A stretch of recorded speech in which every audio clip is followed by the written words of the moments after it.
예, 오늘 이 시편은 다윗의 시입니다. 다윗이 지은 시인데 특별히 이 다윗은 출애굽으로부터 시작해서 본인의 시대까지 그 세월 동안 하나님께서 이스라엘을 승리로 이끄신 여호와의 구원의 능력을 찬양하는 시입니다. 출애굽으로부터 다윗 당시까지 하나님께서 어떻게 그분이 일어나시면 열방들이 그 앞에 무릎을 꿇고 땅들이 진동을 하고 산들이 흔들리며 하나님 앞에서 그들이 굴복하는지, 자, 이런 내용을 마음속에 품고 이 시를 쓰고 있습니다. 이스라엘의 광야 여정길과 가나안 정복 사건이라든지 적대적인 왕들의 도주나 나라의 신앙 중심인 예루살렘의 최종적인 확립 같은 것들을 오늘 18절까지 읽었습니다만 뒤에 부분까지 보면 이 장에서 그렇게 그런 내용들을 찬양하고 있습니다.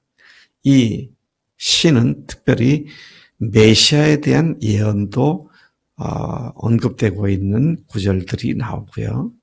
그리고 예수님 자신도 사역하실 때 이 68편으로부터 말씀을 인용하여 말씀을 가르치신 적도 있었습니다.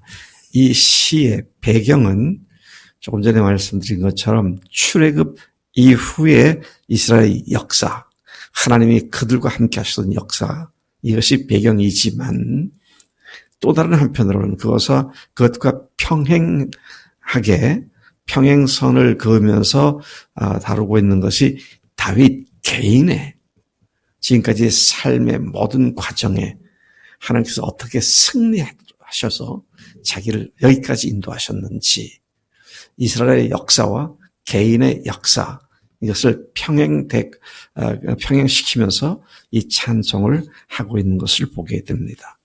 승리의 근원이 되시는 능력의 하나님께 감격적인 찬양을 돌리는 다윗은 이스라엘 역사 속에서 체험한 승리와 자신의 삶 속에서 체험한 승리가 동일하다고 느끼면서 앞으로의 승리를 확신과 기쁨으로 찬양하고 있는 이런 모습이죠. 자, 이런 의미에서 나 자신의 삶을 돌아봐도 참 이 시가 내 찬송의 시구나, 그런 공감할 수 있는 귀한 찬송시인 것을 보게 됩니다. 크게 몇 부분으로 나눠볼 수가 있는데요. 1절부터 6절까지 하고 그 다음에 7절부터 14절까지 그리고 15절에서 18절까지 세 부분으로 나눌 수 있는데 1절에서 6절까지는 자기 백성을 구원하시고 죄인을 벌하시는 하나님의 의를 찬양하고 있는 것으로 그렇게 정리가 되고요. 그런가 하면 7절부터 14절까지는 옛날 광야와 가나안에서 하나님이 어떻게 은혜로 그들과 함께 하셨는지를 회고하면서 하나님을 찬양하는 그런 내용들이 나옵니다. 그리고 그 하나님과는 15, 16절에서는 누구도 견줄 수 있는 존재는 아무도 없다. 그리고 하나님의 그 위엄, 어미하심이, 그분이 병거가 천천히요 만만이신 만군의 주께서 바로 이 시온산 성소에 계십니다. 자, 이런 내용으로 이 시가 전개되고 있음을 보게 됩니다. 1절부터 6절까지 자기 백성을 구원하시고 죄인을 벌하시는 하나님의 의를 찬양하는 내용을 보면 1절에 하나님이 일어나시기만 하면 주를 미워하는 원수들은 흩어지고 도망하는 것을 노래하고 있습니다. 일어나기만 하면 도망간다. 여러분, 그 아프리카의 초원에 그 야생 짐승들이 초장에 많이 이게 풀 뜯어먹고 누워있고 그렇잖아요. 근데 저쪽에서 사자가 옵니다. 그러면 이 다른 짐승들이 사자 동태를 살피죠. 게다가 사자가 살금살금 기어왔다가 그냥 일어나기만 하면 다들 주랭랑을 치잖아요. 그런 모습을 연상시키는, 하나님이 일어나시면 모든 대적자들이 다 도망치고 흩어지고 멸망당하는 그런 모습으로 지금 설명하고 있는 것을 봅니다. 2절에도 계속해서 연기처럼 그들을 몰아내시고 불에 밀이 녹듯이, 초가 녹듯이 그 악한 자들이 하나님께서 망하게 하실 것을 기도하는 기도를 찬양합니다. 출애굽을 위해 일하기 시작하신 하나님께서, 그들을 위해서 일어나신 하나님께서 애굽 바로 왕을 여럿이 멸망시키신 것처럼, 그리고 자신을 미워하고 공격하던 자들이 모두 망한 것을 회상하면서 이런 찬양의 기도를 하고 있습니다. 그런 하나님을 믿고 의지하는 의인은 기뻐서 하나님 앞에서 기쁨으로 춤추며 즐거워하고 찬양한다고 그렇게 노래합니다. 여러분, 하나님께서 여러분들에게 베푸신 은혜가 너무 감격스러워서 덩실덩실 춤을 춰보신 일이 있으십니까?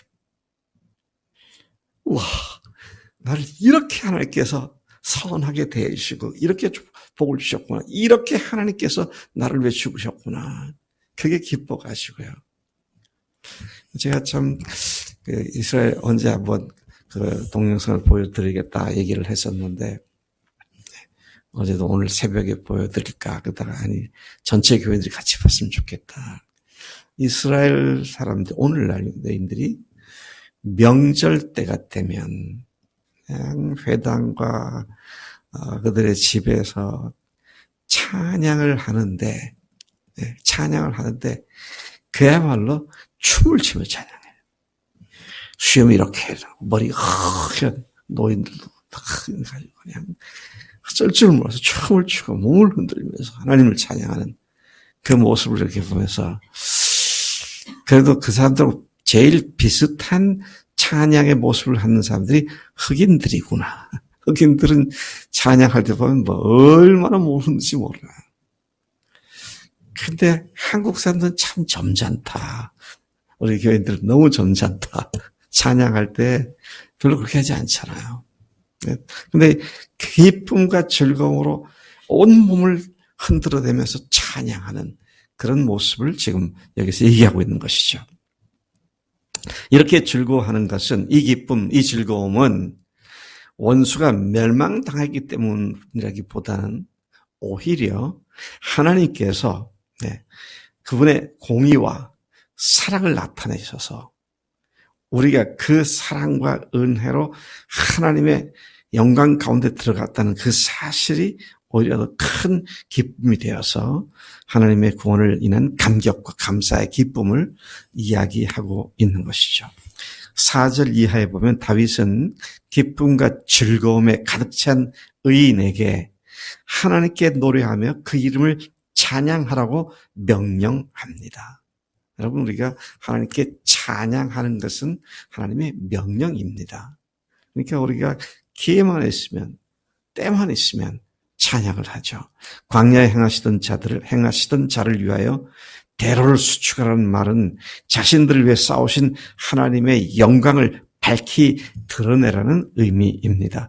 그 구원을 베푸신 하나님은 다른 모든 이방 잡신들과는 철저히 구분되시는 그 이름이 여호와이신 하나님이시다. 그분의 이름이 여호와시다. 그렇게 선포를 하는 찬양을 하고 있습니다. 유일하신 하나님, 절대자이신 하나님이시다. 5절, 하나님은 악인들을 진멸하고 흩어버리시지만 또한 동시에 고아의 아버지, 과부의 재판장, 고독한 자들과 갇힌 자들을 돌보시며 형통케 하시는 그런 하나님이시다. 그러나 반대로 거역하는 자들의 거처를 메마른 땅으로 만들어 보시는 분이시라고 그렇게 다윗이 찬양을 이어가고 있습니다. 자, 그러면서 그는 구체적으로 구약에 나오는 출애굽 사건 이후에 가나안 땅에 들어갈 때까지 하나님께서 보여주신 은혜를 회고하며 찬양합니다. 7절부터 14절까지이죠. 다윗은 그 옛날 출애굽 때 이스라엘이 하나님을 뒤따라 광야를 행진했던 40년 동안 하나님께서 그들을 어떻게 보호하시고 필요한 것들을 주셨으며 그들을 인도하셨는지 회상하면서 그 하나님을 찬양합니다. 이스라엘 백성이 두려워 떨고 있을 때에 하나님의 말씀으로 홍해를 가르셨고 이스라엘을 구원하셨던 일, 땅이 진동하고 산이 흔들리고 하늘이 하늘 앞에서 떨어졌던 일, 또한 추격해오던 애국 병사들을 홍해에서 몰살시키셨던 일, 여러 군대 왕들이 이스라엘 앞에서 도망하도록 하나님께서 10왕들을 흩으셨던 일, 이런 것들을 그가 노래합니다. 다윗은 강한 10왕의 패배와 많은 전리품을 얻는 큰 승리를 강조함으로써 하나님께서 하신 위대한 역사를 크게 노래하고 있음을 보게 되죠. 여러분, 오늘도 하나님은 우리와 함께 하시는 그런 능력의 하나님이신 줄로 믿습니다. 이 마귀란 놈이 온갖 공격을 다 해오지만 하나님께서 일어나시면 그들은 한순간에 아무것도 아닌 것처럼 돼버리는 그 능력의 하나님이 우리와 함께 하신 줄로 믿습니다. 15절, 16절을 가보면 다윗은 세상 군왕들을 높은 산으로 비유하고 있습니다. 바산의 산들로 비유하고 있죠.